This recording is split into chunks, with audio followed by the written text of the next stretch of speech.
Minsan 'no, nangyayari po sa mga pamilya sa loob ng tahanan ang mga tinatawag nating hindi pagkakaunawaan, okey, kakulangan ng oras upang unawain at tignan ang tinatawag na psychological state ng kanilang mga anak or ng ating mga kapwa-pamilya. Kaya kailangan po nating maglaan ng oras. Naiintindihan po natin na tayo po ay very busy sa ating trabaho, sa ating buhay, kasi kailangan po nating mag-survive. Pero parte po ng survival natin ang ating tinatawag na social relationship. Okay? So ibig sabihin nito, sa loob ng pamilya, kailangan po meron tayong open communication. Kumustahin po natin from time to time ang mga tao sa paligid natin sa loob ng tahanan. Tanungin po natin kung may pinagdadaanan po sila. At the moment na nakapag-open up po sila, huwag po nating papagalitan. Natututo po na magtago at magsinungaling ang mga tao kasi natatakot sila sa judgment. Kasi minsan o madalas, nagsisimula sa pamilya ang stigma. O kaya naman, yung salitang, huwag ka makaramdam ng ganyan, binibigay ko lahat ng gusto mo, tapos ganyan ka pa. Invalidation po yun. Ibig sabihin nito, wala ba akong karapatang magdamdam? Mm. Wala ba akong karapatan makaramdam ng hindi maganda? Tandaan po natin, ang unang step po para ma-let go natin ang ating mga nararamdaman is to feel them.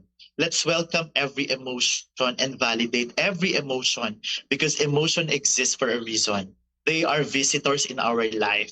They come and they go. And the moment that they have to go, you have to let them go. By doing so, hindi nagtatagal ang emosyon. Kapag nagagalit ka, sabihin mo sa tao, okay, nagagalit ka kasi may dahilan ba? Pag nagsabi siya kung anong dahilan ng kanyang galit, okay, may dahilan kung bakit ka nagagalit, yung nararamdaman mong galit, valid yan. Normal lang na maramdaman mo yan. Napakasarap po sa pakiramdam kung ganito ang ating communication sa loob ng tahanan. Ito po ay nangangahulugan na tayo ay kaisa ng bawat isa at ramdam natin ang pakiramdam ng bawat isa. Dito po natin paigtingin at patibayin ang konsepto natin sa psikolohiyang Pilipino na kapwa at pakikisama. Okay? So yun.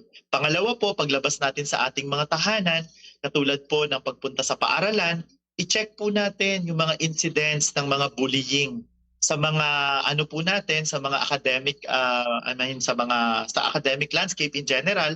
Isa po sa manifestations ng mga tinatawag nating mental health concern ay yung laging nalilate, absenteeism, o kaya naman, okay, medyo nagiging silent ang isang tao. Baka naman kasi bullied yan. O baka naman may pinagdadaanan yan. Nahihirapan lamang siyang i-communicate ito kung kaya't pinipili na lamang niyang manahimik sa isang sulok.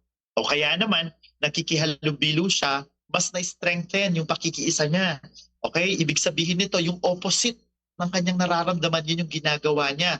Pero hindi to napaprocess, kaya pag uwi niya, bumabalik at bumubuhos ang lahat ng ito.